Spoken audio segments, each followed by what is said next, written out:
नमस्कार प्यारे बच्चों, मेरा नाम आशीष राजबंधु है और आज हम इस विषय पे चर्चा करना चाहते हैं कि जुडिशरी एग्जाम में वो कौन सी कॉमन एरर्स हैं जो सामान्यतया बच्चों से होती हैं जिन्हें अवॉइड करना चाहिए। तो जब मैं प्रिपरेशन करता था मैंने एक स्ट्रेटेजी ये बनाई थी और मैंने ये रियलाइज किया कि जो टफ क्वेश्चन है वो मेरे से कम गलत होते थे क्योंकि मेरा फोकस उन टफ क्वेश्चंस पर बढ़ जाता था और मैं ये देखता था जो बहुत आसान और सिली क्वेश्चंस है, बहुत इजी टाइप क्वेश्चन जो डायरेक्ट क्वेश्चन है, डायरेक्ट डायरेक्ट पर बेस्ड है, इंडेक्स पर बेस्ड है, नंबर पर बेस्ड है, वो सेक्शन मेरे से ज्यादा गलत होते थे। तो मतलब ये था, मैंने ये रियलाइज किया जो इजी आंसर्स जिनके तरीके से मिल सकते थे वो मेरे पे ज्यादा गलत होते थे। तो मैंने ये फाइंड आउट किया कि अगर बच्चे जो सीरियस प्रिपरेशन कर रहा है अगर अपनी सिली मिस्टेक्स को अवॉइड कर दे, this is the strategy for the prelims, कि अगर वो अपनी सिली मिस्टेक को अवॉइड कर दे, ठीक है, अपनी छोटी और आसान गलतियों को अवॉइड कर दे, तो प्यारे बच्चों उसके प्री क्वालिफाई होने के चांसेस बढ़ जाएंगे। कि मान लीजिए कोई भी सीरियस बच्चा 2 4 5 नंबर से प्री से बाहर होता है, बस इससे ज्यादा थोड़ी, 2 4 5 नंबर से प्री से बाहर होता है। अब ऐसी सिचुएशन में वो अगर सिली क्वेश्चंस देखेगा जिनको ये कई बार तो आंसर पता होते भी गलत हो जाता है, तो इसलिए मैंने एक तरीका ये निकाला कि आप बार बार जो क्वेश्चन लगे कि तो बहुत ज्यादा आसान है, कम से कम उसको 2 बार जरूर पढ़ें।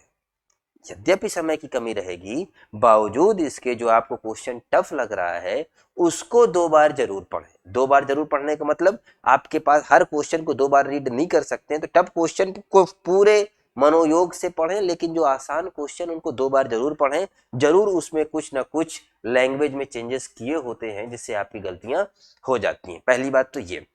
दूसरी गलती ये है कि क्या कॉमन एरर्स होती हैं, पहली तो ये हो गई।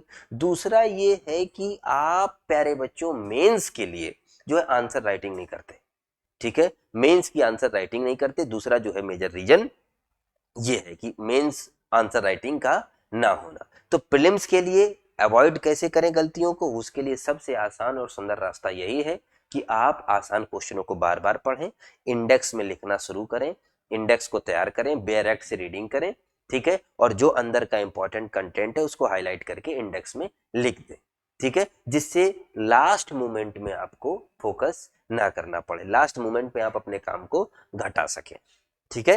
ये काम हमें जरूर करना होगा कि लास्ट मोमेंट के वर्कलोड को हम रिड्यूस कर सकें। तो पहली बात, number 1, read at least twice easy questions, जो आसान क्वेश्चन है उनको कम से कम 2 बार रीड करें, ठीक है।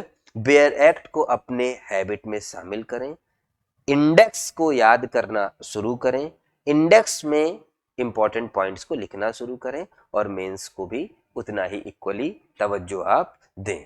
तो ये जो सिली मिस्टेक्स हैं उनको दूर करें, यानी एनी हाउ आपको अपने आसान गलतियों को दूर करना है, ठीक है। बस जिस समय जो स्टूडेंट, जो सीरियस स्टूडेंट होता है, अपनी अपनी सिली मिस्टेक्स को अवॉइड करने लग जाता है, उसी समय उसके सिलेक्शन की प्रोबेबिलिटी बढ़ जाती है। कोई भी बच्चा जो सीरियस एस्पिरेंट है वो 10 15 20 नंबर से कट ऑफ से बाहर नहीं जाता, 2 4 5 नंबर से कट ऑफ से दूर होता है। तो ऐसी सिचुएशन में उसको करना ये होता है, ऐसी सिचुएशन में उसको करना ये होता है कि किस तरीके से इन गलतियों को अवॉइड किया जाए। मैं देखता हूं कि अक्सर बच्चे जो जब ओएमआर फिल करते हैं तो एक तो क्वेश्चन, मिनिमम एक क्वेश्चन हड़बड़ी में, जल्दी में गड़बड़ी कर देते हैं, यानी कि जहां पर उसको सर्कल करना है कहीं और सर्कल कर देते हैं।